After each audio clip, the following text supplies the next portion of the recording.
యేసు వచ్చు సమయము లేదు లేదు తరుణము సంఘమా నీవు దివిటీని వెలిగించి సిద్ధపడే కాలము నీవు సిద్ధపడే కాలము యేసు వచ్చు సమయం. క్రీస్తునందు ప్రియ సహోదరి సహోదరులారా, యేసుక్రీస్తు వారి పవిత్ర నామములో మీ అందరికీ వందనాలు, శుభాలు. అడ్వెంట్ మొదటి ఆదివారము జనరల్ సిరీస్లో దైవవాక్య ధ్యానము కొరకే మిమ్మల్ని ప్రేమతో ఆహ్వానిస్తున్నాను. ప్రార్థించి మనము దేవుని వాక్యాన్ని ధ్యానించుదామండి. తలలు వంచండి. ప్రార్థన. కృప కలిగిన తండ్రి, పరిశుద్ధుడైన దేవా, నీకు స్తోత్రము నాయనా. ఈరోజు ఈ విధముగా మీ వాక్యమును మేము ధ్యానము చేసుకున్నటకై అనుగ్రహించిన ఈ మంచి సమయమును బట్టి మీకు వేలాది స్తోత్రములు చెల్లించుకొనిచున్నాము. మీ పరిశుద్ధ లేఖనము ధ్యానించుచుండగా అటు లేఖనము యొక్క శ్రేష్టమైన భావములను మేము క్రమముగా ధ్యానించి మా యొక్క హృదయ కుహరములో భద్రము చేసుకొని జీవితములో అనుసరించినట్లుగా శక్తినిమ్మని. యెహోవా మా ఆశ్రయదుర్గమా, నా విమోచకుడా, నా నోటి మాటలు, మా అందరి హృదయ ధ్యానములు ఈ సమయమున మీ దృష్టికి అంగీకారములు అనుగ్రహించుమని యేసుక్రీస్తు వారి పేరున వేడుకొనుచున్నాము తండ్రి. ఆమెన్. మన తండ్రి అయిన దేవుని నుండి, ప్రభువైన యేసుక్రీస్తు నుండి కృపయు సమాధానం మీకు కలుగునుగాక. ఆమెన్. దేవుని వాక్యాన్ని చదువుదాం. ధ్యానం కొరకైన దేవుని వాక్యాన్ని చదువుదాం. ఈరోజుకు ఏర్పాటు చేయబడినటువంటి పరిశుద్ధ లేఖనము రోమా సంఘానికి పౌలు భక్తుడు రాసినటువంటి పత్రిక 13వ అధ్యాయము 11 నుంచి 14వ వచనం వరకు ఏర్పాటు చేయబడింది. ఈ వాక్యాన్ని చదువుదాం. మరియు మీరు కాలము నెరిగి నిద్ర మేలుకొని వేళ అయినదని తెలుసుకొని అలాగు చేయుడి. మనము విశ్వాసులమైనప్పటికంటే ఇప్పుడు రక్షణ మనకు మరి సమీపముగా ఉన్నది. రాత్రి చాలా గడిచి పగలు సమీపముగా ఉన్నది కనుక మనము అంధకార క్రియలను విసర్జించి తేజస్ సంబంధమైన యుద్ధోపకరణములను ధరించుకొందము. అల్లరితో కూడిన ఆటపాటలైనను మత్తైనను లేకయు, కామ విలాసములైనను పోకిరి చేష్టలైనను లేకయు, కలహమైనను మత్సరమైనను లేకయు, పగటి యందు నడుచుకొనుచున్నట్లు మర్యాదగా నడుచుకుందాము.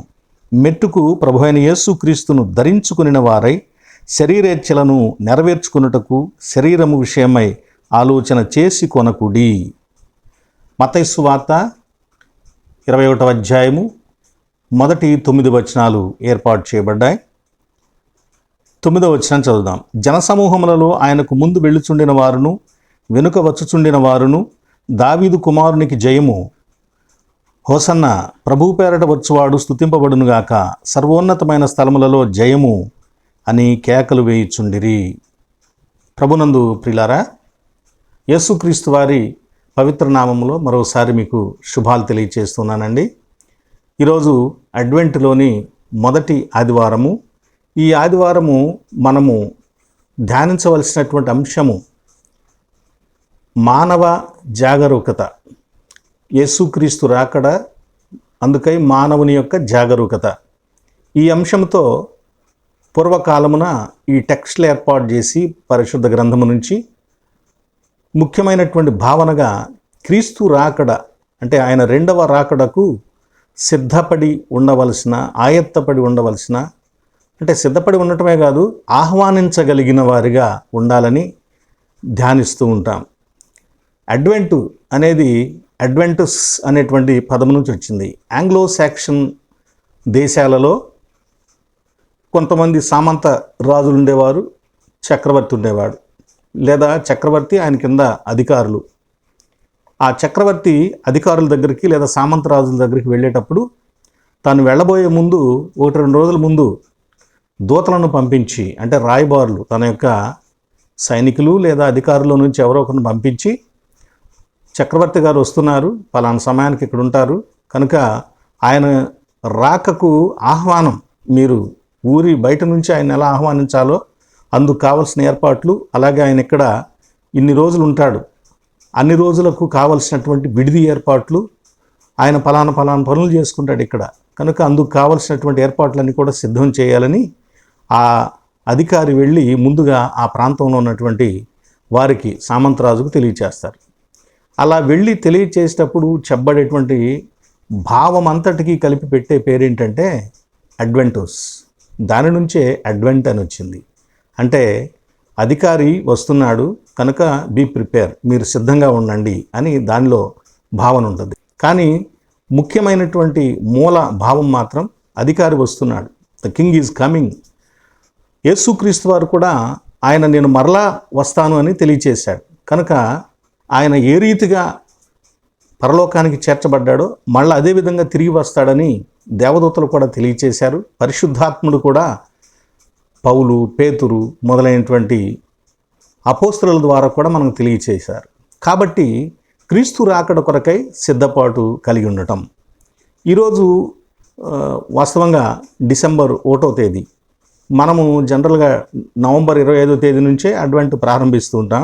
కానీ లెక్క అయితే ఎప్పుడు ప్రారంభించాలంటే క్రిస్మస్ అంటే డిసెంబర్ 25కు ముందు 4వ ఆదివారం నుంచి అడ్వెంట్ కింద లెక్కలోకి వస్తుంది. కనుక ఈ 2024 సంవత్సరంలో డిసెంబర్ 1వ తారీఖున మొదటి ఆదివారం అడ్వెంట్ ఆదివారం వచ్చింది కనుక అప్పటి నుంచి వాస్తవంగా అడ్వెంట్ కింద లెక్క. కానీ మన ప్రాంతంలో ఎక్కువగా నవంబర్ 25 నుంచే ప్రారంభిస్తూ ఉంటారు కాబట్టి ప్రజలు కూడా దాన్ని కోరుకుంటూ ఉంటారు కనుక దైవజనులు అలా నవంబర్ 25 నుంచే ప్రారంభించి జరిగిస్తూ ఉంటారు. క్రైస్తవ క్యాలెండర్ను ఉపయోగించేటువంటి సంఘాలలో అడ్వెంట్ కూడా సుమారుగా 40 రోజులు కార్యక్రమంగా జరిగిస్తారు. అంటే ఈ ముందున్నటువంటి డిసెంబర్ 25కు ముందు ఉన్నటువంటి 4 ఆదివారాల పీరియడ్, ఆ తరువాత జనవరి 6వ తారీఖు వరకు దీనిని ఏర్పాటు చేసి 40 రోజులు లెంట్ ఎలాగైతే జరిగిస్తారో అలాగే ఈ అడ్వెంట్ను కూడా 40 రోజులు జరిగిస్తూ ఉంటారు. కానీ ఎక్కువగా ఈ 25వ తారీఖుతో కంప్లీట్ చేసుకొని మళ్ళీ 1వ తారీఖున జనవరి పండుగ ఆరాధన జరిగించుకుంటూ జనవరి 6వ తారీఖున కొన్ని సంఘాలలో ఎపిఫానియా జరిగిస్తారు. కొన్ని చోట్ల ఎపిఫానియా తర్వాతి మొదటి ఆదివారాన్నే యథావిధిగా ఎపిఫానియా ఆదివారంగా జరిగిస్తూ ఉంటారు. ఏదేమైనా ఈ అడ్వెంట్ కాలంలో ముఖ్యంగా మనం 2 భాగాలు చేస్తే, అంటే క్రిస్మస్కి ముందు 2 భాగాలు చేస్తే 16వ తారీఖు వరకు కూడా ఉన్నటువంటి మొదటి భాగంలో యేసు క్రీస్తు యొక్క 2వ రాకడకు సంబంధించినటువంటి విషయాలను ధ్యానం చేస్తాం. ఆ తర్వాత 17వ తేదీ నుంచి 24వ తేదీ సాయంత్రం వరకు, అంటే క్రిస్మస్ ఈవ్ సమయం వరకు కూడా యేసుక్రీస్తు వారి మొదటి రాకడలో శరీరధారిగా ఈ లోకానికి వచ్చినప్పుడు ఉన్నటువంటి ఆ విషయాలను మనము ధ్యానిస్తూ ఉంటాం. ఇలా ఈ అడ్వెంట్ కాలంలో ధ్యానాలను మనం కొనసాగిస్తూ ఉంటాం.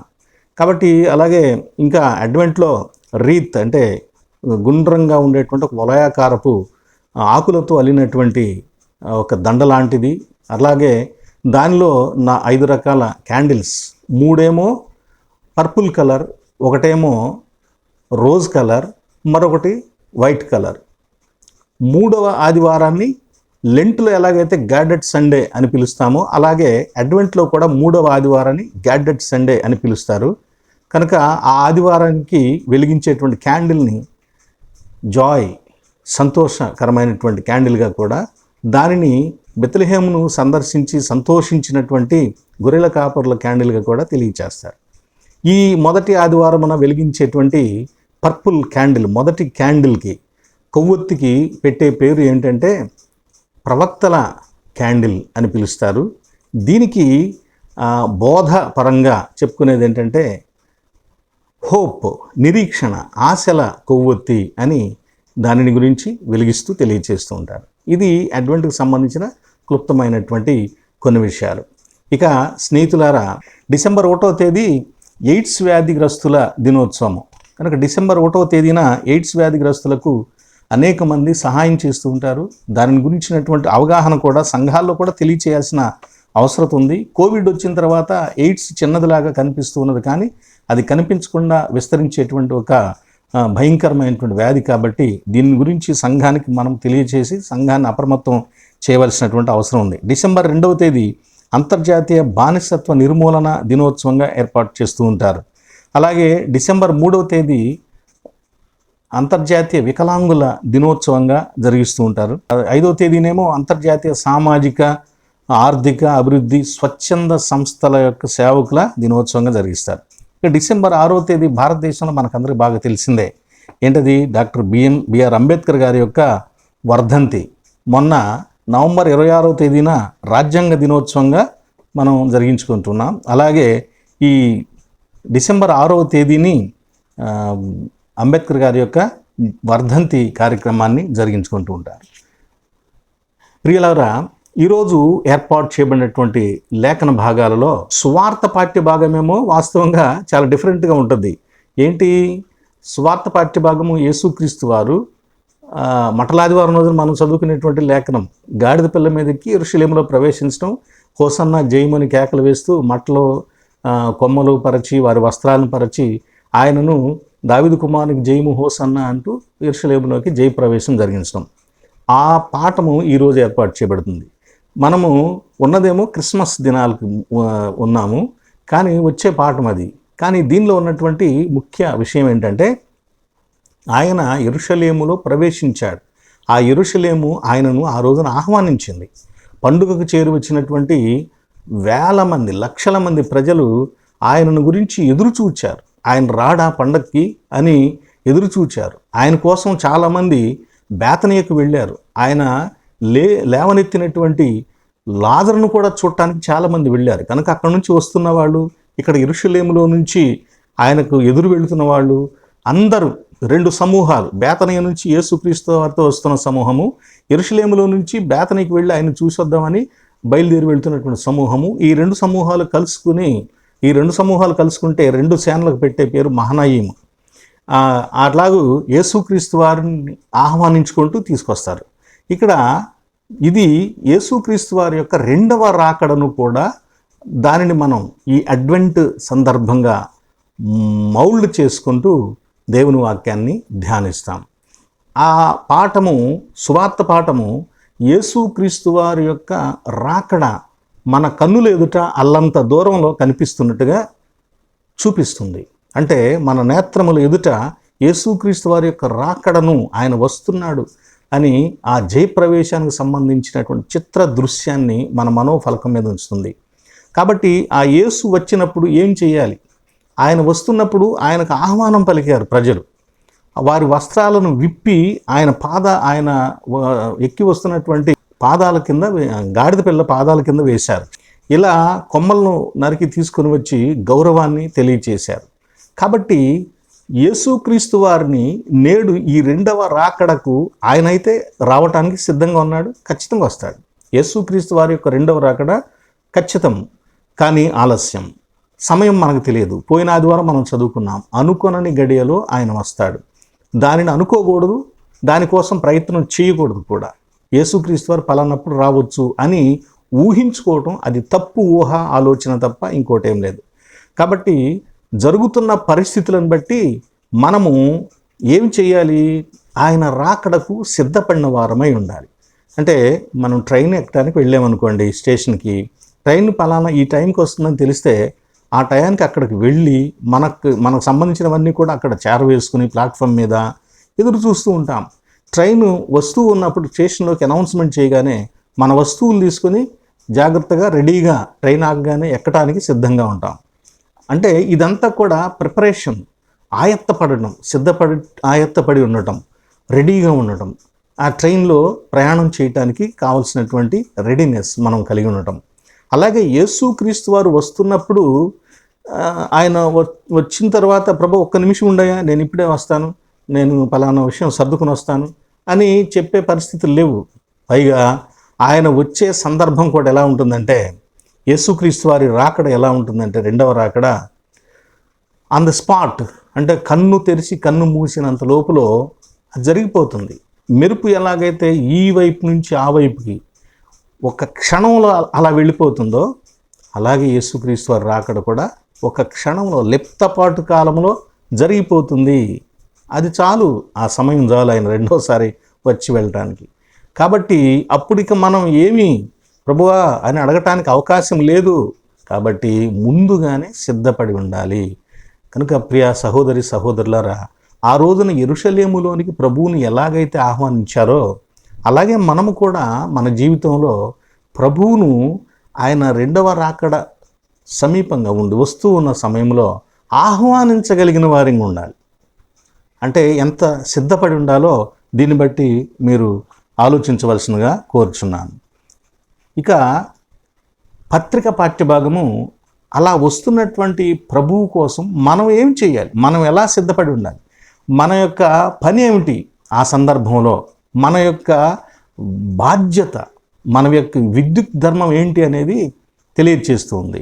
పౌలు భక్తుడు ఆ పత్రిక, రోమా పత్రిక రాసే సమయానికి పేతురు మొదలైనటువంటి అపోస్తులు, ఆనాడు ఉన్నటువంటి ఆదిమ క్రైస్తవ సంఘము, కలుగుతున్నటువంటి సమస్యలు, వీటన్నిటిని బట్టి యేసుక్రీస్తు వారు రేపో ఎల్లుండో వస్తాడు, మనం ఈ భోజనం చేసేలోపు ఆయన వస్తాడేమో అనేటువంటి ఒక చాలా ఆసక్తితో ఉన్నారు, అంత ఆసక్తితో ఉన్నారు, అంత నమ్మకంతో ఉన్నారు. కానీ యేసుక్రీస్తు వారు ఇప్పటి వరకు కూడా రాలేదు. అలాగని రాడు అనుకుంటే పొరపాటు. ఆయన ఎందుకు ఆలస్యం చేస్తున్నాడంటే ఇంకా అనేకులు మారు మనసు పొందాలని, ఆయన యందు విశ్వాసం ఉంచాలని, నశించకుండా నిత్య జీవాన్ని పొందేవారిగా ఉండాలని ప్రభువు కోరుకుంటూ ఉన్నాడు. చూడండి ప్రియ స్నేహితులారా, మీకు యేసుక్రీస్తు వారి రాకడ మెరుపు వలె అని చెప్పాడు కదా, దాన్ని మనం ఎలా, దాన్ని మర్చిపోయి మనం ఎలా అర్థం చేసుకుంటుంటాం, ఎలా ఊహిస్తూ ఉంటామో ఒక ఉదాహరణ తెలియజేస్తాను. మనం ఈ డిస్కవరీ ఛానల్ ఇలాంటి టీవీ ఛానల్స్లో మనం చూస్తూ ఉంటే అడవిలో జంతువులు నీళ్లు తాగటానికి అక్కడ ఉన్నటువంటి నది దగ్గరకో, సెలయేరు దగ్గరకో, వాగుల దగ్గరకో, మడుగుల్లో నీళ్లు ఉంటే అక్కడికో వెళ్తాయి తాగటానికి. ఆ వాటిల్లో నీళ్ళల్లో ఏముంటాయి, మొసళ్ళు ఉంటాయి. ఎప్పుడు ఏదో వస్తుందా నీళ్ళకి, దాన్ని పట్టుకుని తిందామని అవి రెడీగా ఉంటాయి. అయితే మొసళ్ళు కొన్నిసార్లు ఎంత ఇదిగా ఉంటాయంటే మధ్యలో ఎక్కడో కొద్దిగా అలా ముట్టి పైకెత్తి, ముక్కులకు గాలి ఆడుతుందా అన్నట్టుగా పైకెత్తి కళ్ళు ఆ ముట్టి మాత్రమే కనపడేటట్లుగా ఉండి కదలకుండా ఉంటాయి ఏది వచ్చినా కానీ. అంటే ఈ వచ్చేది దాన్ని చూస్తుంది, గమనిస్తుంది, నీళ్లు తాగటానికి వచ్చేటువంటి జంతువు చూస్తుంది. చూసి అది అక్కడే ఉంది, అదేం కదలట్లేదు, దానికి ఆకలిగా లేదట్టయితే మనం నీళ్లు తాగి వెళ్ళొచ్చు అనుకుని ఇది నీళ్లు తాగటానికి నీళ్లు దరికెళ్ళి తన యొక్క తల వంచి నీళ్లు తాగుతూ ఉంటుంది. అయితే ఇది నీళ్లు తాగి అది వచ్చేలోపు ఒకవేళ అంతగానే అక్కడి నుంచి ఎడకొచ్చేలోపు నేను పారిపోతాను అనుకుంటుంది ఇది. కానీ ఇది నీళ్లు తాగటానికి అలా తన ముట్టి నీళ్ళలో పెట్టేసరికి అమాంతంగా అది నీళ్ళల్లో మునిగి నీళ్లు చప్పుడు కూడా కాకుండా వేగంగా కింద నుంచి వచ్చి దీన్ని పట్టుకుని నీళ్ళలోకి లాక్కెళ్ళి చంపేస్తుంది. అంటే ఒక చిన్న నిర్లక్ష్యం, ఎస్టిమేషన్, రాంగ్ ఎస్టిమేషన్, తప్పుగా ఊహించడం, ఎదురుగా ఉన్నటువంటి ప్రమాదాన్ని తప్పుగా అవగాహన చేసుకోవటం, ఆలోచించడం, ఊహించడం, ఈ ఎస్టిమేషన్ వల్ల వాటి ప్రాణాలు పోతూ ఉంటాయి. ప్రియులారు, అలాగే యేసుక్రీస్తు వారు ఎప్పుడో శిష్యుల కాలంలో వస్తానని చెప్పాడు కదా, ఆయన వచ్చేసరికి ఇంకా చాలా కాలం పట్టిదిలే, ఇన్నాళ్ళు జరిగిందంటే ఇంకా చాలా కాలం ఉంటుంది, కాబట్టి మనం కొన్నాళ్ళు మన ఇష్టం వచ్చినట్టు బ్రతకొచ్చు అని చాలామంది ఊహించుకుంటూ ఉంటారు. దయచేసి ఆ తప్పు ఊహలకు, అలాంటి తప్పు ఎస్టిమేషన్స్ యేసుక్రీస్తు వారి రాకడను గురించి ఊహించొద్దని మిమ్మల్ని కోరుతున్నాను. ఎందుకంటే ఆయన కూడా చెప్పాడు దొంగవలే వచ్చునని.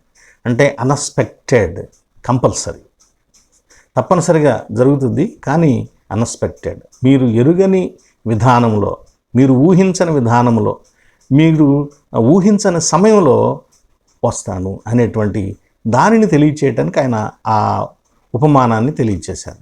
కాబట్టి స్నేహితులారా, పౌలు భక్తుడు ఏం చెబుతున్నాడంటే చాలా గొప్ప విషయం చెబుతున్నాడు. పౌలు భక్తుడు చాలా గొప్ప విషయం. ఏంటి ఆ గొప్ప విషయం అని అంటే యేసుక్రీస్తు వారి రాకడను గురించి. అంటే రాత్రి గడిచిపోయి పగలు సమీపంగా ఉంది అని అంటున్నాడు. దాని గురించి రాత్రి గడిచిపోయింది, పగలు సమీపంగా ఉంది, కాబట్టి మేల్కొనండి, మేల్కొని పగటి వారు ఎలా నడుచుకుంటారో అలా నడుచుకోండి. రాత్రి వాళ్ళు నడుచుకున్నట్లుగా, రాత్రి జాముల్లో ఊహించినట్లుగా మనుషులు వాళ్ళ యొక్క ఊహలు ఆలోచనలు ఉన్నట్లుగా ఆలోచించబాకండి. ఆ పనులన్నీ కూడా కట్టి పక్కన పడేయండి. ఇప్పుడు పగలవుతుంది కాబట్టి పగలు ఎలా జీవించాలో అలా జీవించండి అని తెలియజేస్తున్నాను. అంటే యేసుక్రీస్తు వారి రాకడకు తప్పనిసరిగా మనలను జాగ్రత్త చేసుకోవాల్సిన, ఆయత్తపరచుకోవాల్సిన అవసరాన్ని గురించి పౌలు భక్తుడు తెలియజేస్తున్నాడు. ఇక్కడ మీకు ఒక సంగతి తెలియజేస్తాను. అదేంటంటే భక్తుడైనటువంటి అగస్టిన్ గారంట ఒకసారి, చాలా సార్లు ఆయన మార్పు చెందాలి, మనం చెడును విడిచిపెట్టాలనుకుంటూ ఉన్నాడు. అంటే ఆయన త్రాగుడు, జూదము, బరితెగించి తిరగటము, ఒక వివాహితతో అక్రమ సంబంధం పెట్టుకుని జీవించడము. ఇలాగూ తల్లి మోనిక ఆమెమో విధవరాలు, ఈ కుమారుని ఎంతగానో ప్రేమించి చదువుకుని గొప్పవాడు కావాలని ఆశపడి టౌన్కు పంపించింది. కానీ అతను వచ్చి అక్కడ ఇవన్నీ చేస్తూ ఉన్నాడు. అయితే అతనికి అలిపియోస్ అనేటువంటి ఒక స్నేహితుడు ఉన్నాడు. వీళ్ళిద్దరూ కొంచెం కలిసిమెలిసి ఉండేవాడు. అమ్మ కన్నీటి ప్రార్థన చేస్తుంది, కొడుకుని ఎప్పుడు బ్రతిమలాడుతూ ఉండేది, అయ్యా అగస్టిన్ ఆ రోత జీవితాన్ని వదిలిపెట్టినానా, మంచివాడిగా జీవించు అని బ్రతిమలాడుతుండేది. కనుక కొన్నాళ్ళకి అగస్టిన్కి కూడా కొంచెం ఆలోచన పడింది, ఎన్నాళ్ళు మనం ఇంకా ఈ త్రాగుడు, జోదము, వ్యభిచారము, ఈ పోకిరి చేష్టలతో ఎన్నాళ్ళు బ్రతకాలి, ఎందుకు ఇలా బ్రతకటం వలన ప్రయోజనం ఏంటి, మనకి మంచి పేరు ఏముంటుంది, గౌరవం ఏముంటుంది, సంస్కారం లేనివాడిలాగా తేలిగ్గా చూస్తున్నారు కదా, చెడ్డవాళ్ళకి నేను గొప్పవాడిలాగా కనపడవచ్చు కానీ మంచి వాళ్ళకి నేను అంత చెడ్డవాడిలాగా నీచమైన వాళ్ళగా కనిపిస్తున్నాను. మంచి వాళ్ళ అభిప్రాయమే సరైన అభిప్రాయం కాబట్టి నేను మంచివాడిని అనిపించుకోవాలి, ఆ చెడ్డ అభిప్రాయాన్ని తీసివేసుకోవాలని అగస్టిన్ ఆలోచించుకుంటూ ఉన్నాడు. ఇలా ఆలోచన పడి చానాళ్ళ నుంచి ఏమనుకుంటున్నాడంటే, రేపటి నుంచి మారిపోదాం, ఎల్లుండి నుంచి మారిపోదాం, వచ్చే వారం నుంచి మారిపోదాం, ఇవన్నీ వదిలేసేద్దాం, లేదా వచ్చే నెల నుంచి పలానా నెల వస్తుంది కదా, ఆ రోజు నుంచి వచ్చే సంవత్సరం నుంచి వీటిని వదిలేద్దాం అని ఇలా అనుకుంటూ ఉన్నాడు అగస్టిన్. కానీ ఒక రోజున స్నేహితుడైనటువంటి అలిపియోస్తో కలిసి ఒక చోటకి, ఒక పార్క్ లాంటి ప్రాంతానికి వెళ్ళారు. అతడు ఒక పుస్తకాన్ని తెచ్చుకున్నాడు, ఇతడు మామూలుగా వచ్చాడు. ఒక బండ మీద అక్కడ తిరిగి చూసి ఒక బండ మీద కూర్చున్నారు. కూర్చున్న సమయంలో వీళ్ళు కాసేపు మాట్లాడుకున్న తర్వాత అనుకోకుండా ఆ స్నేహితుడు ఆ పుస్తకం తీసుకుని చదువుకుంటూ ఉన్నాడు. వెంటనే వాడు చదువుకుంటున్నాడులే ఎందుకు అని చెప్పేసి లేచి అలా నడుస్తూ ఉన్నాడు అగస్టిన్. అలా నడుస్తూ ఉండగా ఒక్కసారి అతనికి మళ్ళా గుర్తొచ్చింది, వాడు చక్కగా చదువుకుంటున్నాడు కదా, నాలాగా త్రాగటం లేదు, చెడ్డ పనులు చేయటం లేదు, నేనెందుకు అలా చేయకూడదు, నేనెందుకు మార్పు చెందకూడదు, ఎంతకాలం నుంచి నేను ఇలా ఎందుకుంటున్నాను, ఎందుకు మార్పు చెందట్లేదు, మాటి మాటికి రేపు రేపు రేపు అని ఎందుకు అనుకుంటున్నాను, కాదు ఇప్పుడే చేయాలి, ఇప్పుడే చెడును వదిలిపెట్టాలి అని అనుకుంటూ ఉన్నాడంట. అలా అనుకుంటూ ఆ నిర్ణయాన్ని స్థిరపరచుకోవటానికి కళ్ళు మూసుకొని ఆలోచిస్తూ ఉన్నాడు. తన యొక్క పాత జీవితాన్ని తీసివేసుకొని కొత్తగా జీవించడానికి నిర్ణయించుకుంటూ ఆ నిర్ణయాన్ని తన హృదయంలో ఎస్టాబ్లిష్ చేసుకుంటూ ఉన్నాడు, బలపరుచుకుంటూ ఉన్నాడు. అప్పుడు అతనికి ఎవరో ఒక పిల్లవాడి స్వరం వినపడుతుంది. ఈయనేమనుకున్నాడు ఇంతవరకు, how long tomorrow and tomorrow, why not now, why not this honour hour and to my depravity అని అనుకుంటూ ఉన్నాడు.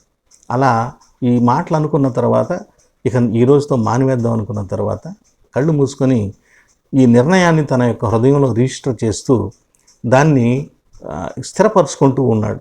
ఆ సమయంలో అతనికి ఒక వాయిస్ వినపడుతుంది. ఆ వాయిస్ అంటే ఏ చైల్డ్ వాయిస్, చిన్న పిల్లవాడి వాయిస్ అంటుంది, టేక్ అండ్ రీడ్ అని అంటూ ఉంది. అంటే తీసుకొని చదువు అంటూ ఉంది. ఏంటి అని చుట్టుపక్కల చూశారు, ఎవరు పిల్లలు లేరు. పోనీ ఈ శబ్దం, ఈ వాయిస్ నేను ఎప్పుడైనా విన్నానా, ఏ పిల్లవాడుదా, నేను ఏ పిల్లవాడితోనైనా ఆడుకుంటున్నప్పుడు ఇలా ఏ పిల్లవాడైనా అన్నాడా అని తను జ్ఞాపకాలని ఒకసారి తిరగవేసుకుంటున్నాడు. లేదు, ఎప్పుడు జీవితం లేదు. ఒక్కసారి అతనిలో ఒక మూమెంట్ వచ్చింది కనుక వెనక్కి తిరిగి చూశాడు. అక్కడ తీరా చూస్తే అలిపియోస్ లేడు. తాను చదువుతున్న పుస్తకాన్ని ఎంతవరకు చదివాడో అంతవరకు ఇలా తిప్పి బోర్లించి పెట్టి ఎక్కడికో దూరంగా వెళ్ళాడు, దూరంగా ఉన్నాడు. కనుక ఇప్పుడు వెంటనే తిరిగి అక్కడికి వచ్చి ఆ పుస్తకాన్ని తీసి చదవటం మొదలుపెట్టాడు. ఏమని చెప్పింది ఆ వాయిస్, టేక్ రీడ్ అని చెప్పింది. ఆ చెప్పినటువంటి వాయిస్ చెప్పినటువంటి ఆ మాటను చదవటానికి అతడు ఆ పుస్తకాన్ని తెరిచాడు. పుస్తకాన్ని తెరవగానే అక్కడ తెరిచి ఉన్న పుస్తకంలో ఉన్నటువంటి పేజీ ఏంటంటే, అగస్టిన్ చదివినటువంటి ఆ పేజీలోని వాక్యాలు. ఆ పుస్తకం ఏదో తెలుసా, రోమా పత్రిక, అపోస్తలుడైన పౌలు రోమా సంఘానికి రాసిన పత్రిక. ఆ పత్రికలో అతని కన్నులు వెళ్ళి ఆ పేపర్ మీద ఎక్కడ పడ్డాయంటే 13వ అధ్యాయము 13వ వచనం దగ్గర పడింది. చదువుదాం మనం ఇప్పుడు. రోమా 13:13. అల్లరితో కూడిన ఆటపాటలైనను మత్తైనను లేకయు, కామ విలాసములైనను పోకిరి చేష్టలైనను లేకయు, కలహమైనను మత్సరమైనను లేకయు, పగటి యందు నడుచుకొనుచున్నట్టు మర్యాదగా నడుచుకుందాము. ఈ మాటలు ఎప్పుడైతే చదివాడో ఈ వాక్యము అతనితో మాట్లాడుతుంది. వాక్యాన్ని అతను చదవటం కాదు, ఇతను చదువుతూ ఉంటే వాక్యం ఇతనితో మాట్లాడుతుంది. తాను ఏమనుకుంటున్నాడో అది చెయ్యమని వాక్యం కూడా చెబుతుంది. ఒక స్వరం కూడా తనకు వినపడింది. అగస్టిన్కి ఎప్పుడు కూడా చిన్న పిల్లవాడి స్వరం వినపడుతూ ఉంటుంది.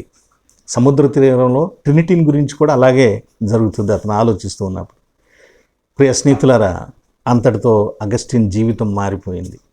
ఈరోజు మనకు ఏర్పాటు చేయబడినటువంటి టెక్స్ట్ రోమపత్రిక 13వ అధ్యాయం 11 నుంచి 14 వచనాల్లో ఉన్నటువంటి లేఖనం ఒక గొప్ప వ్యక్తిని సంఘానికి అందించింది. ఒక ఉన్నతమైనటువంటి జ్ఞానిని, బోధకుణ్ణి, సంఘంలో ఏర్పడిన అనేక సమస్యలను సరిచేయగలిగినటువంటి పరిశుద్ధ బలము కలిగినటువంటి వ్యక్తిని సంఘానికి అందించగలిగింది. ఈరోజు ఈ వాక్యాన్ని మనం చదువుతున్నామండి. ఈరోజు మనం చదువుతున్నాం. మనలో కూడా ఈ వాక్యము ఎంతమందితో మాట్లాడుతుందో దానిని మనం నిర్లక్ష్యం చేయకూడదు. ఆ వాక్యాన్ని మనం ఏ పరిస్థితిలో కూడా నిర్లక్ష్యం చేయకూడదు. కాబట్టి ముఖ్యంగా 3 విషయాలు మనం ఈ వాక్యం ద్వారా చూడవచ్చు. ఈ వాక్యంలో ఉన్నటువంటి విషయాలు ముఖ్యంగా ఏమిటంటే, నెంబర్ 1, గమనించుట. కాలము నెరిగి, నో ద టైం. కాలము నెరిగి. కాలమును ఎలా ఎరుగుతారు? ఇది ఫలానా కాలం అని ఎలా తెలుస్తుంది? చల్లని గాలులు వస్తున్నప్పుడు ఇది చలికాలం, దక్షిణపు గాలులు వచ్చి ఉద్భవిస్తున్నప్పుడు వేసవి కాలము, వర్షం పడవచ్చు అని కొన్ని సందర్భాల్లో అనుకుంటూ ఉంటాం. కనుక ఆకాశంలో చంద్రుని చుట్టూ గూడు కట్టుకుంటుంది. ఆ గూడు చంద్రుని ఆనుకుని ఉంటే వర్షం ఇప్పట్లో లేదు, దూరంలో ఎప్పుడో పడుతుందని. లేదా ఆ గూడు దూరంగా వలయాకారంలో చంద్రుని చుట్టూ ఉంటే వర్షం తొందరలోనే పడబోతుందని. ఇలా అనేక రకాలుగా ప్రకృతిలో ఉన్నటువంటి అనేక సూచనలను బట్టి మనం ఏం జరగబోతుంది అనేటువంటి ఆ సీజన్, ఆ సమయాన్ని మనము తెలుసుకుంటూ ఉంటాం, గుర్తిస్తూ ఉంటాం. అవును, కాలము నెరిగి ప్రవర్తించాలి. ఇక్కడ కాలము నెరిగి మనము జాగ్రత్తగా మార్పు చెందాలి అని, మీరు కాలము నెరిగి నిద్ర మేలుకొన వేళైనదని తెలుసుకొని అలాగున చేయుడి, అలాగ చెయ్యండి అని పౌలు భక్తుడు తెలియచేస్తున్నాడు. మనకి పోలార్ బీరు తెలుసు కదా, అంటే ధ్రువ ప్రాంతాలు, ఆర్కిటిక్ ప్రాంతాల్లో, చల్లని మంచు ప్రాంతాల్లో తెల్లగా ఉంటుంది ఒక ఎలుగుబంటి. అది చాలా బరువు ఉంటుంది, చాలా హెవీగా ఉంటుంది. అంటే జీవుల్లో ఎక్కువ కొవ్వు ఉండేటువంటి జీవుల్లో అది కూడా ఒకటనమాట. అంతగా అది ఆహారాన్ని సంపాదించుకుంటుంటుంది. ఆర్కిటిక్ ప్రాంతంలో 6 నెలలు పగలైతే 6 నెలలు చల్లగా ఉన్నట్టు ఉంటుంది కదా. కనుక ఆ సందర్భంలో 6 నెలల చలికాలంలో బయటికి రావడానికి అవకాశం ఉండదు. కాబట్టి ఆ 6 నెలలు అది ఏం చేస్తుంది? వేడిగా ఉండేటువంటి ఒక ప్రాంతాన్ని చూసుకొని అక్కడ కదలకుండా ఒక పొజిషన్లో పండుకుంటుంది. ఇక ఆ పొజిషన్లో 5-6 నెలలు అలాగే ఉంటుంది.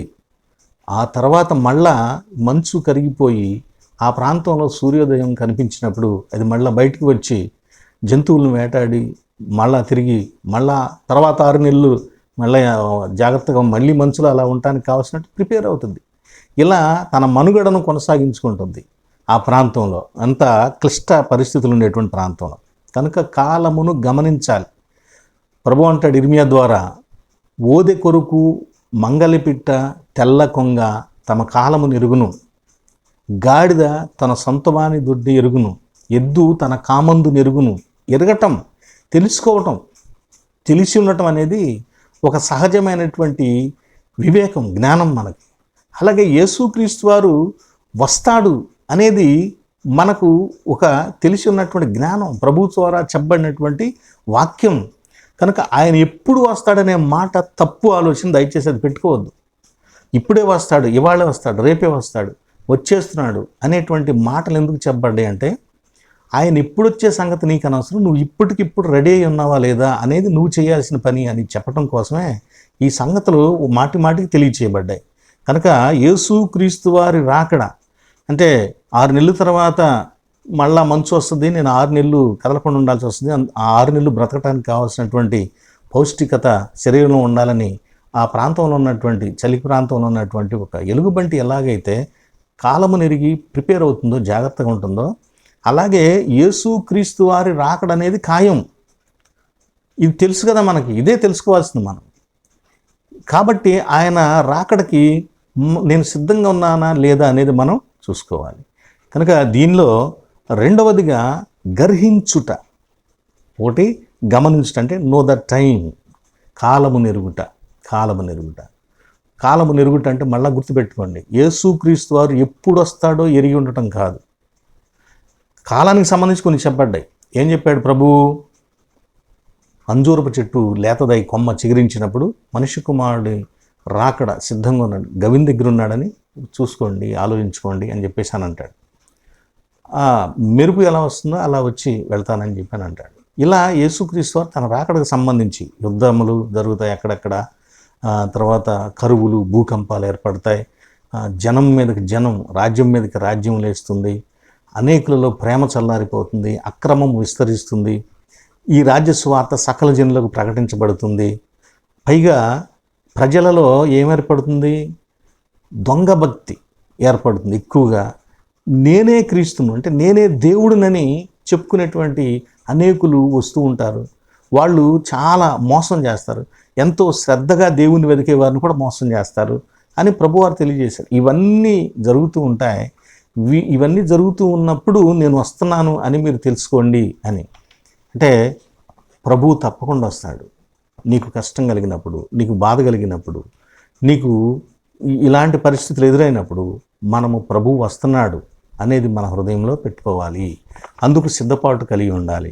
ఇప్పుడే రా ప్రభువా అని అనే పరిస్థితి మనకు లేదు. కానీ సంఘం పిలిచింది, ప్రభు అయిన యేసు రమ్ము మారనాథ అని తెలియచేసింది. అంటే సంఘం యొక్క సిద్ధపాటు, భక్తుల యొక్క సిద్ధపాటు, అలాంటి సిద్ధపాటు మనం కూడా కలిగి ఉండవలసిన వారమై ఉంటూ ఉన్నాం. కాబట్టి స్నేహితులారా, యేసుక్రీస్తు వారి యొక్క రాకడ ఖచ్చితము. ఆయన వచ్చే కాలం అనేది ఒకటి ఉంది. కాబట్టి ఆ కాలం ఒకవేళ నేను బ్రతికున్నప్పుడే వస్తే తప్పకుండా నేను సిద్ధపడే ఉండాలి. నేను బ్రతికున్నప్పుడు ఏ క్షణంలో వస్తుందో తెలియదు, కాబట్టి ఈ క్షణమే నేను సిద్ధపడాలి అని కాలము నెరిగి సిద్ధపడాలి అని తెలియజేస్తున్నాడు. రెండవదిగా గర్హించుట. గర్వించుట కాదండి, గర్హించుట. గర్హనీయం అంటారు చూసారా? గర్హనీయం అంటే డిక్షనరీ తెలియజేసే అర్థం ఏంటంటే ఖండించడం. ఇది తప్పు, ఇది చెడు అని ఖండించడం, త్రోసివేయటం. అలాగే మన జీవితంలో కూడా పగల సమీపమైందంటే అంతవరకు ఏముందన్నమాట? రాత్రి ఇప్పటి వరకు మనం జీవించిన జీవితం పగలొచ్చేసింది. ఇప్పటి వరకు మనం జీవించిన జీవితం, దానిలో ఉన్నటువంటి చెడును మనం సరి చేసుకోవాలి, వాటిని వదిలిపెట్టాలి, వాటిని తీసివేసుకోవాలి అని తెలియజేస్తున్నాడు. మొదట కాలాన్ని గమనించాలి, గుర్తించాలి. ప్రభు వస్తాడనేది మనం ఖచ్చితంగా తెలుసుకోవాలి. తెల్లారుతుందంటే సూర్యుడు వస్తాడు, అలాగే ప్రభువు కూడా తప్పనిసరిగా వస్తాడు. కనుక రాత్రి అంతా మనం చేసినటువంటి ఆలోచనలు, పొరపాట్లు మొదలైన వాటన్నిటిని కూడా ఆ జీవితాన్ని వదిలిపెట్టాలి, ఖండించుకోవాలి, తీసివేసుకోవాలి, కడుగుకోవాలి అనేటువంటి అభిప్రాయము ఇక్కడ తెలియచేయబడుతుంది. కాలము నెరిగి మీరు జాగ్రత్తగా ఉండాలి. అందుకోసం ఏం చేయాలి అని అంటాడంటే కొన్నింటిని తీసివేసుకోవాలని తెలియచేస్తాడు. ఏమేమి తీసివేసుకోవాలండి? అవును, జీవితంలో చాలా ఉంటాయి. మన జీవితంలో చాలా అనేక రకాలైనటువంటి సంగతులు ఉంటుంటాయి. యేసుక్రీస్తు వారి యొక్క రాకడ సందర్భంలో కూడా మనము ఇలాంటి వాటన్నిటిని తీసివేసుకోవాల్సిన అవసరత ఉందని మీకు తెలియచేస్తూ మిమ్మల్ని కోరుతున్నాను. మనం తీసివేసుకోవాల్సినటువంటి పరిస్థితులు ఏంటంటే 13వ అధ్యాయంలో తెలియచేస్తాడు పౌలు భక్తుడు. అల్లరితో కూడిన ఆటపాటలైనను, మత్తైనను లేకయు, కామ విలాసములైనను, పోకిరి చేష్టలైనను లేకయు, కలహమైనను, మత్సరమైనను లేకయు, పగట యందు నడుచుకొనుచున్నట్టు మర్యాదగా నడుచుకుంది. ఏవేవి ఉండకూడదండి? దగ్గర ఇక్కడ 6 విషయాలు చెప్పాడు. ఈ 6 విషయాలు అంధకార సంబంధమైనటువంటి విషయాలు. వీటిని వదిలిపెట్టమన్నాడు. గుర్తుపెట్టుకోండి, పౌలు భక్తుడు పత్రిక ఎవరికి రాస్తున్నాడు? విశ్వాసులు రాస్తున్నాడు. విశ్వాసులను ఏం చేయమంటున్నాడు? రాత్రికి సంబంధించిన విషయాలు, అంధకార సంబంధమైన, పాప సంబంధమైన విషయాలు ఇంకా మీలో ఉన్నాయి, వాటిని తీసివేసుకోండి అని చెబుతున్నాడు. కనుక క్రైస్తవులమైన మనము ప్రభువును అంగీకరించిన తర్వాత కూడా మన జీవితాల్లో ఉండేటువంటి పొరపాట్లను మనం తెలుసుకొని తీసివేసుకోవాలి. వాటిలో మొదటిది ఏంటంటే అల్లరితో కూడిన ఆటపాటలు. కొమోస్ అనేటువంటి గ్రీకు మాట ఇక్కడ ఉపయోగపడింది. ఈ పదము ఏ సందర్భాల్లో ఉపయోగించేవాళ్ళు అంటే దేని గురించి చెప్పేవాళ్ళంటే విజయదుందుభి అంటాం చూసారా, అంటే ఎవరైనా గెలిచినప్పుడు ఆ గెలుపుకు సంకేతంగా గొప్ప జయ జయధ్వానాలు చేస్తూ ఉంటాం. అలా జయ జయధ్వానాలు చేసేటువంటి ఆ శబ్దాన్ని, ఆ గుంపును, ఆ బ్యాండ్ని ఏమంటారంటే ఈ కొమోస్ అనేటువంటి పదంతో పిలుస్తూ ఉంటారు. కానీ రాను రాను రాను రాను అది ఎలా తయారైందంటే రాత్రి వేళల్లో ప్రజలందరూ నిద్రపోతుంటే వారిని నిద్రపోనీకోకుండా వీధుల్లో తిరుగుతూ పిచ్చ పిచ్చ కేకలు వేస్తూ ఏవేవో పాటలు పాడుతూ తర్వాత వివిధ రకాల నాట్యాలు చేస్తూ ఇవన్నీ చేస్తూ ఇతరులను డిస్టర్బెన్స్ చేసేటువంటి గుంపులను కొమోస్ అని అన్నారు. దాన్నే ఇక్కడ అల్లరితో కూడిన ఆటపాటలు అంటే ఇతరులకు డిస్టర్బెన్స్ చేసేటువంటి ఒక అల్లరి చేష్టలు. అవును, చాలామంది జీవితాల్లో ఇవి ఉంటూ ఉంటాయి. సైలెన్స్ అనేది చాలా గొప్ప గొప్ప విలువైనటువంటిది. శబ్దము ఒక కాలుష్యం కనుక మనం సాధ్యమైనంత వరకు ఇతరులకు ఇబ్బంది కలగకోకుండా శబ్దం చేయటం తప్పులేదు, శబ్దం చేయటం తప్పులేదు. కానీ ఇతరులకు అభ్యంతరం ఇబ్బంది కలిగించేటట్టుగా శబ్దం చేయవలసినటువంటి అవసరం లేదు. చాలామంది మన చర్చి మైక్స్ విషయంలో కూడా ఆలోచిస్తూ ఉంటాం, ఇంకా సౌండ్ పెడితే ఇంకా చాలా దూరం వెళుతుంది చెందుతుందని. అవసరం లేదు. మనము నోటితో చెప్పేదానికంటే కూడా జీవితంలో చేసి చూపించేదే గొప్ప సువార్త. ఇక్కడ మేలుకొనండి, మీరు ప్రవర్తించండి అని చెబుతున్నాడు. ఇక్కడంతా కూడా సువార్త, ఇక్కడ చెప్తున్నటువంటి సువార్త అంతా ఏంటంటే లైఫ్, మన జీవితమే సువార్తగా మార్చండి అని తెలియచేస్తున్నాడు. ఆ అల్లరితో కూడిన ఆటపాటలు మానివేయండి అని తెలియచేస్తున్నాడు. జాగ్రత్త, ఈ రోజుల్లో వివాహాల్లో అల్లరితో కూడిన ఆటపాటలు, మనిషి చచ్చిపోయినా అల్లరితో కూడిన ఆటపాటలు, అసలు అది చావో బ్రతుకో పుట్టుకో పెళ్ళో ఏదో అర్థం కానిటువంటి సందర్భాలు నేటి కాలంలో. ఇలాంటి దౌర్భాగ్య స్థితులు మనం చూస్తూ ఉన్నాం. కనుక ఈ అల్లరి చేష్టలు విశ్వాసులు, క్రైస్తవ బిడ్డల జీవితాలలో, క్రైస్తవ బిడ్డల్లో ఉండకూడదని చెప్పు. రెండవదిగా మత్తైనను లేకయు కదండి, 13వ వచనం మీరు చూస్తూ ఉండండి. రోమపత్రిక 13:13 మత్తు మెథే అనేటువంటి గ్రీకు మాట మత్తు పానీయానికి సాదృశ్యంగా ఉంటుంది. ఈ వీళ్ళు యూదులంట మన్నించండి, గ్రీకు ప్రాంతం వాళ్ళట త్రాగటం ఎప్పుడు మొదలేస్తారంటే, మనకి కొంతమంది అంటూ ఉంటారు వాడు ముఖం గడగటమే మందుతో గడుగుతాడని అంటూ ఉంటారు సరే. అట్లాగూ గ్రీకు ప్రాంతాల్లో, ఆ రోమా, ఏథెన్స్ ఆ ప్రాంతాల్లో గ్రీకు కల్చర్ ఉన్నటువంటి ప్రజలంట ఉదయాన్నే అల్పాహారం తీసుకునేటప్పుడే వాళ్ళు తీసుకునేటువంటి ఆహారం, రొట్టె మొదలైన వాటిని మత్తు పానీయంలో ముంచి, ఆ మత్తు పానీయంలో ముంచిన దాన్ని భుజిస్తారట. రెండవది, అప్పటి నుంచి సాయంత్రం వరకు త్రాగటానికి నీళ్లు ఏర్పాటు చేసుకునేటువంటి బుడ్డి లేదా బిందె మొదలైనటువంటి వాటిలో ఆ నీళ్లతో పాటు మత్తు పానీయం కూడా కలిపి ఉంచుకొని ఆ నీళ్లు రోజంతా తాగుతూ ఉంటారంట. అంటే ఇక రోజంతా మత్తుగా ఉండేటట్టుగా మత్తు పానీయం తాగేటువంటి తత్వం. ఆ పొద్దున్నే మత్తును మొదటగా తీసుకోవటానికి అల్పాహారం తీసుకునేటువంటి దాన్ని ఏమంటారంటే అక్రాటిజ్మా అనేటువంటి పేరుతో పిలుస్తారు. ఇది విగ్రహారాధన సంబంధమైనటువంటి సాంప్రదాయం కలిగినటువంటి ఆ ప్రాంతంలో ఎక్కువగా ఇలా చేస్తూ ఉంటారు. మూడవదిగా కామ విలాసములు. విలాసము అంటే ఒక ప్రాంతము, అడ్రస్, ఉండేటువంటి స్థావరం. కామ విలాసం అంటే కామముతో నిండి ఉన్నటువంటి స్థలము. ఇక్కడ వాడబడినటువంటి గ్రీకు మాట కొయిటే అనేటువంటి గ్రీకు మాట. ఎందుకు చెబుతానంటే అసలైన అర్థం తెలుసుకోవడం కోసం గ్రీకు మాట. కొయిటే అనేటువంటి మాటకు అర్థం ఏంటంటే బెడ్, పడక అని అర్థం. కానీ దీన్ని ఏమంటారంటే బ్యాన్డ్ బెడ్, అబాండెండ్ బెడ్ అని అంటారు. అంటే నిషేధించబడినటువంటి పడక. మనుషులు నిషేధించినటువంటి పడకను ఎల్లప్పుడూ కోరుకోవటంను కామ విలాసము, దాని మీదే బ్రతకటం, ఎప్పుడు ఉండటం. దేవుడు స్త్రీ పురుషుల మధ్య లైంగిక సంబంధాన్ని ఎందుకు ఏర్పాటు చేశాడంటే సంతానోత్పత్తి కోసం ఏర్పాటు చేశాడు. ఇది ప్రధానమైనటువంటి విషయం. సంతానోత్పత్తికి సంబంధం లేకుండా, సంతానోత్పత్తి అనేటువంటి దృష్టే లేకుండా కేవలం విలాసం కోసం, సంతోషం కోసం, కేవలం ఎల్లప్పుడూ ఈ కామ వాంఛలు కలిగి ఉండేటువంటి స్థితినే ఈ కొయిటే అనేటువంటి మాటతో పిలుస్తారు. చూస్తున్నాం కదా మనం ప్రపంచంలో అబార్షన్ చట్టాలు ఉంచాలని కొంతమంది, తీసివేయాలని కొంతమంది, ఇలా చాలా రకాలుగా అభివృద్ధి చెందిన దేశాల్లో విపరీతంగా జరుగుతున్నాయి. ప్రియ సహోదరి సహోదరులారా, సరే వాటిని గురించి వాదన మనకు అనవసరం, కానీ ఈ కామ విలాసపు చేష్టల వలన ఈ అబార్షన్స్ శాతం ప్రపంచంలో పెరిగిపోయింది. అంటే పెళ్ళి కాకముందే పవిత్రంగా పెళ్లిలో భార్య భర్తగా ప్రారంభించవలసినటువంటి ఒక పరిశుద్ధమైన దేవుడిచ్చినటువంటి కార్యమును ముందుగానే కామ విలాసముతో, కామాభిలాషతో ఈ పనులు చేస్తూ వీటి వలన జగడాలు, గొడవలు, సమస్యలు, కుటుంబ కలహాలు, వ్యక్తుల మధ్య కలహాలు, చంపుకోవటాలు, ఇలా ఎన్నో జరుగుతున్నాయి కదా. కనుక పౌలు భక్తుడు అన్నాడు, క్రైస్తవులారా, ప్రభువుని నమ్మినటువంటి సహోదరులారా, మన మధ్య ఉండకూడదండి, మనం అవి చేయకూడదండి, మనలో కామ విలాసపు చేష్టలు ఉండకూడదండి అని చెబుతున్నాడు. ఇది దైవజనులు కూడా చాలామంది తెలుసుకోవాల్సినటువంటి విషయం. 4వదిగా పోకిరి చేష్టలు. పోకిరి చేష్టలు అంటే,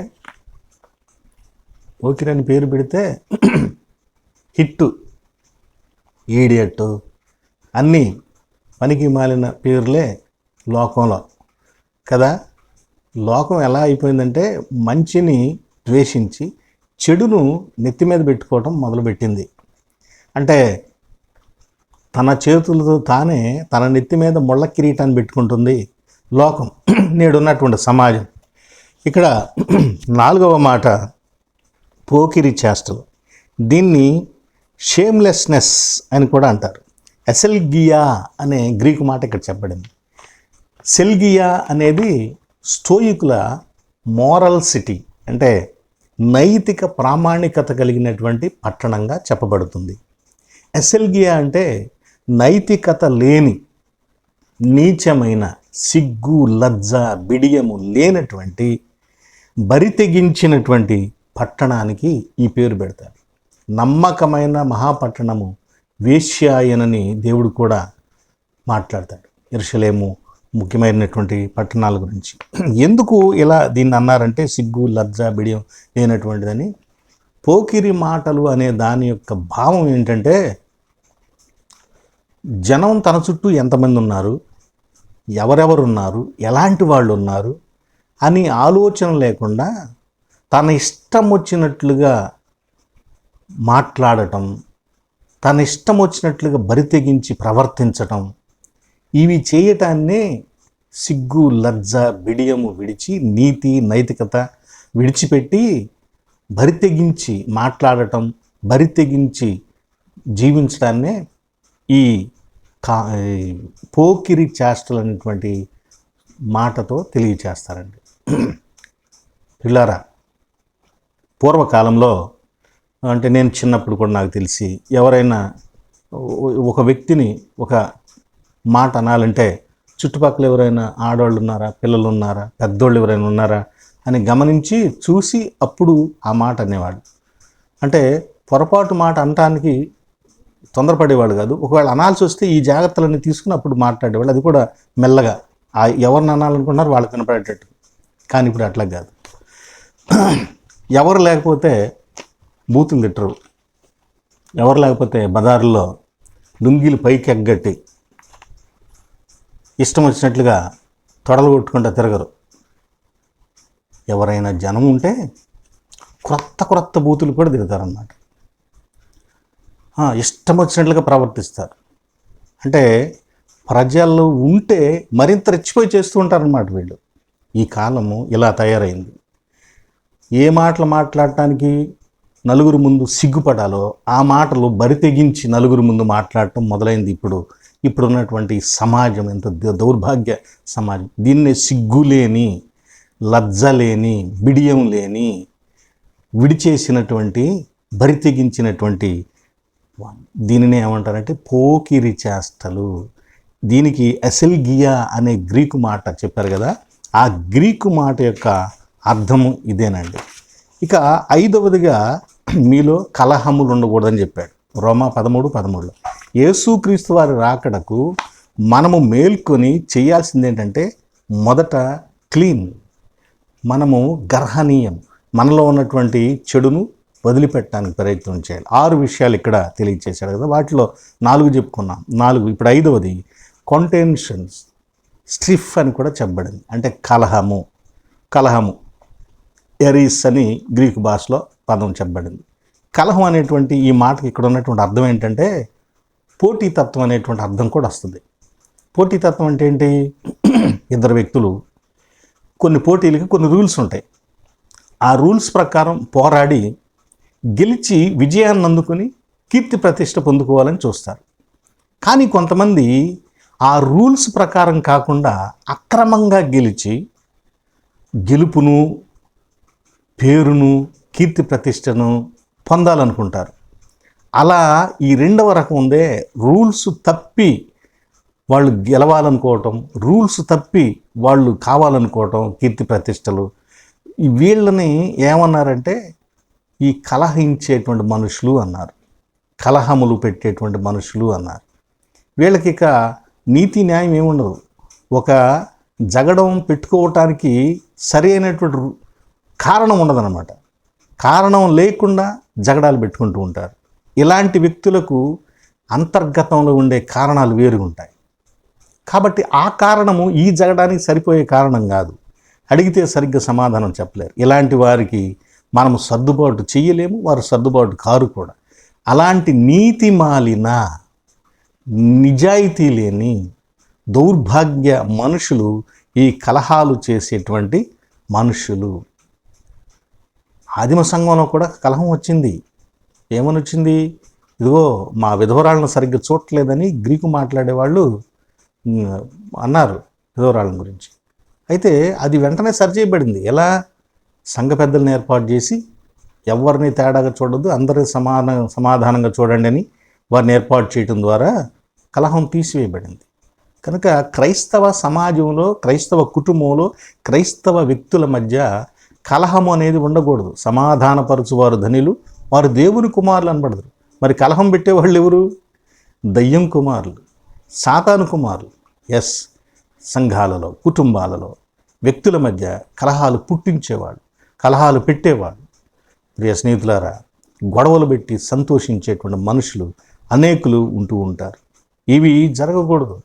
క్రైస్తవ సమాజంలో ఇవి ఉండకూడదని పౌలు భక్తుని ద్వారా పరిశుద్ధాత్ముడు మరి మనకు బలంగా తెలియచేస్తున్నాడు. కొన్ని సంఘాలలో రాజకీయ పార్టీని బట్టి జగడాలు.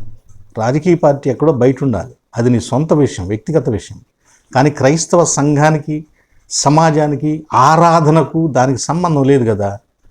కానీ ఆ రాజకీయాన్ని నీవు హృదయంలో పెట్టుకుని దానిని బట్టే ఆరాధనా సమాజంలో గొడవలు పెట్టేవాడివైతే you are the son of devil, నువ్వే సాతాను యొక్క బిడ్డవు.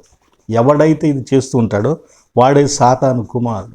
మీరు మీ తండ్రి అయిన అపవాది పిల్లలు అని ప్రభువు యూదులను గురించి, ఇలా జగడానికి వచ్చేటువంటి వాళ్ళ గురించి మాట్లాడు. 6వ విషయం మత్సరము, జిలోస్, DZEAYLOS,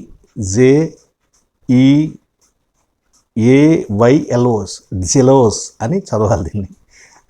ఇది గ్రీకు మాట, అలా చదవాలి. దీనికి అర్థం ఏంటంటే హీట్, వేడి అని అర్థం, అంతే, అంతకుమించి ఏం లేదు. మత్సరం అనే దానికి ఇక్కడ చెప్పబడినటువంటి అర్థం ఏంటంటే, గ్రీకులో ఉన్నటువంటి మాటకున్నటువంటి అర్థం ఏంటంటే వేడి. దీన్ని 2 రకాలుగా చెప్పుకోవచ్చు. ఆసక్తి, తీవ్రత, తీక్షణము, ఇలాంటి మాటలు, పట్టుదల, ఉత్సాహము, ఆతురత అని చెప్పుకోవచ్చు. ఇది మంచి ధోరణిలో. 2వ ధోరణి కూడా ఉంది. అంటే ఇది కూడా వేడే, ఇప్పుడా అని ఎదురు చూస్తాం అని అంటూ ఉంటుంది చూసారా, అలా అది కూడా ఒక వేడి. 2వ వేడి ఉంది ఇక్కడ. ఆ 2వ వేడిని గురించి చెప్పాడు. ఆ 2వ వేడి ఏమిటంటే వారవలేనితనం. అంటే ఉడికిపోతా ఉన్న, లోపల ఉడికిపోతున్నా అంటారు చూసారా, కాలిపోతున్నానంటే మంట పడుతున్నానంట. అది ఇక్కడ చెప్తుంది. అంటే ఎదుటివాడు చల్లగా ఉంటే, ఎదుటివాడు హాయిగా ఉంటే, పచ్చగా ఉంటే, ఓర్చుకోలేనటువంటి మనసులు, తట్టుకోలేనటువంటి, దాన్ని అంగీకరించలేనటువంటి మనుషులు. నేను ఇలాంటి వాళ్ళని కొంతమందిని చూశాను. సామెతల గ్రంథంలో చెప్పినట్టు ఎక్కడైనా కారపు మెతుకులు ఇన్ని తిన్నా పర్లేదు, కానీ ఇలాంటి వాళ్ళతో కూర్చుని క్రొవ్వు పదార్థాలు, చాలా గొప్ప బ్రహ్మాండమైనటువంటి ఆహారం కూడా తినొద్దు దయచేసి. ఎందుకంటే వాళ్ళు పంచభక్ష పరమాణాలు తింటూ నీవు కారపు మెతుకులు తింటుంటే కూడా ఓర్చుకోలేరు. ఆ కారపు మెతుకులు కూడా నీకు ఉండకూడదు అనుకుంటారు. ఎస్, ఈ మత్సరం అని ఇక్కడ చెప్పబడినటువంటి మాటకు ఉన్నటువంటి వాళ్ళు ఇలాంటి వాళ్ళు. అంటే నాకంటే ఎక్కువగా ఎవరు ఉండకూడదు, నాతో పాటు ఎవరు ఉండకూడదు, నా తర్వాత కూడా ఎవరు ఉండకూడదు. తింటే నేను తినాలి, కట్టుకుంటే నేను కట్టుకోవాలి వస్త్రాలు. అలాగే వీళ్ళందరూ కూడా నా దగ్గర భిక్షం కోసం ఎదురు చూడాలి, అలా ఉండాలి వీళ్ళు అని కోరుకునేటువంటి దుర్లక్షణం కలిగిన అసూయపరుడు ఈ మత్సరంతో ఉండేవాడు. కనుక జాగ్రత్త ప్రియ సహోదరి సహోదరులారా, వీళ్ళు చాలా ప్రమాదకరమైనటువంటి వ్యక్తులు. 6 విషయాలు ఏం చెప్పుకున్నాం? నంబర్ 1 అల్లరితో కూడిన ఆటపాటలు, నంబర్ 2 మత్తుగా ఉండటం, నంబర్ 3 కామ విలాసము, నంబర్ 4 పోకిరి చేష్టలు, నంబర్ 5 కలహము, నంబర్ 6 మత్సరం. ఈ 5 విషయాలను కూడా తీసివేసుకోమని చెబుతున్నాడు.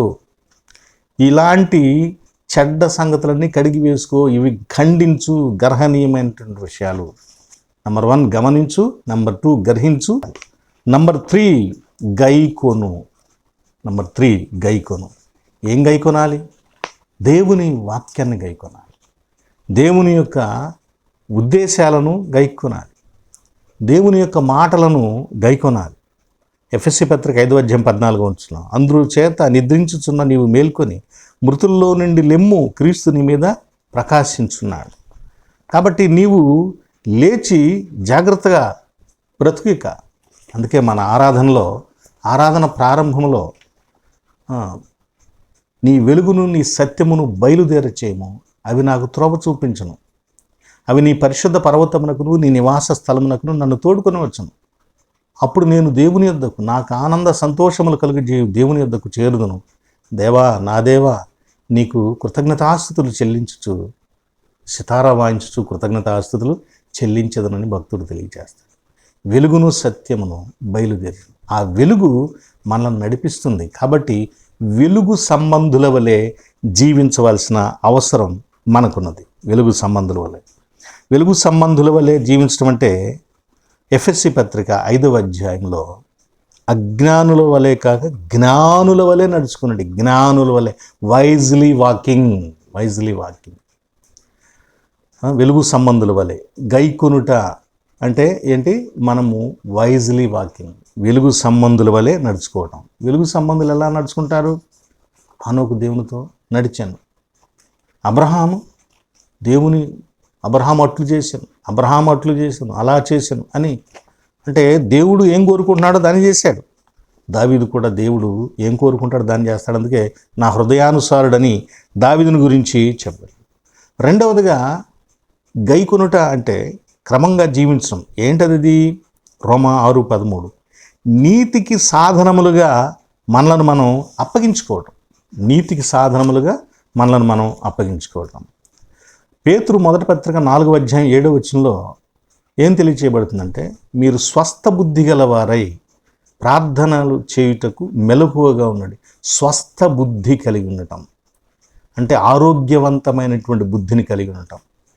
చెడ్డ బుద్ధి కలిగినప్పుడు చిన్న కుమారుడు తండ్రిని అన్నను కూడా ద్వేషించాడు, ఆస్తిని తీసుకుని వెళ్ళి పాడు చేశాడు.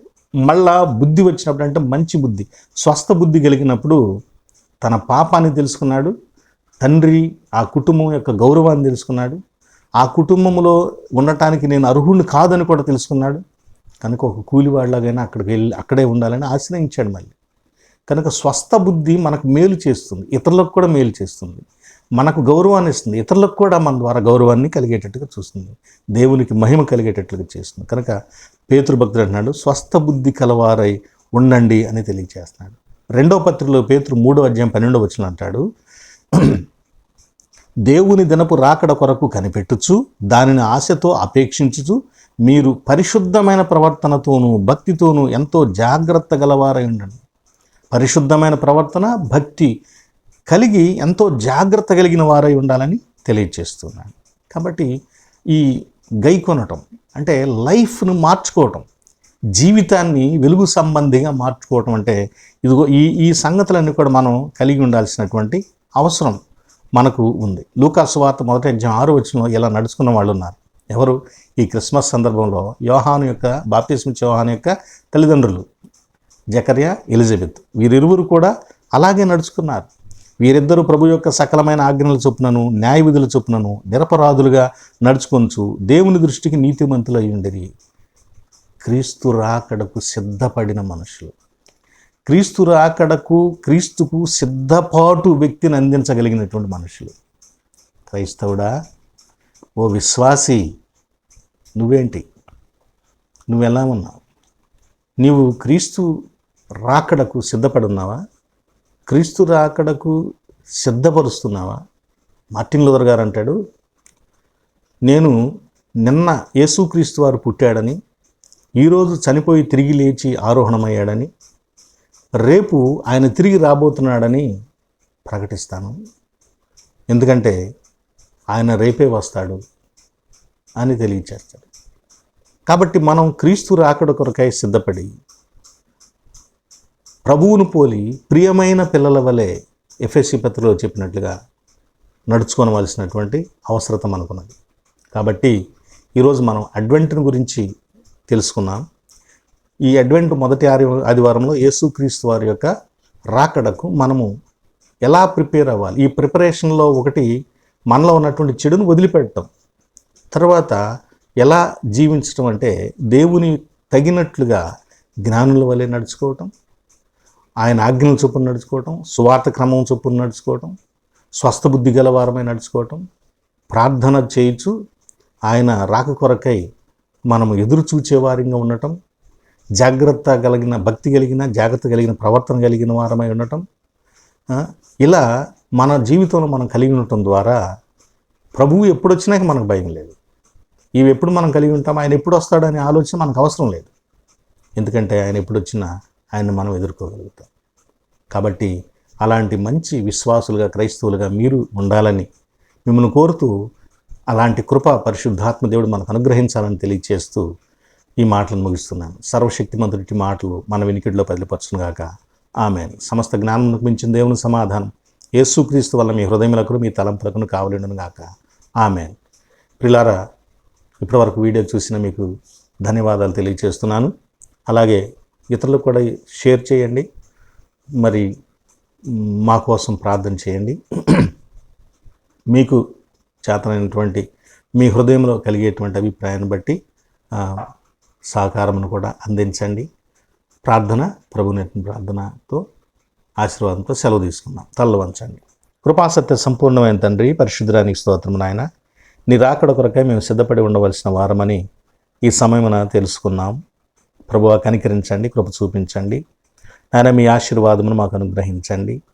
రాత్రి వేళ మనుషులు ఏ రీతిగా ఉంటారో, ఉదయం వచ్చినప్పుడు మరలా తిరిగి ఏ రీతిగా ఉదయానికి తగినట్లుగా సిద్ధపడతారో, అలాగే మీ రాకడ కొరకై కూడా సిద్ధపడాలని, ఆ రాత్రికి సంబంధించిన విషయాలను కడుగుకున్న వారిగా చెడ్డ సంగతులను తీసివేసుకోవాలని తెలుసుకున్నాం నాయన.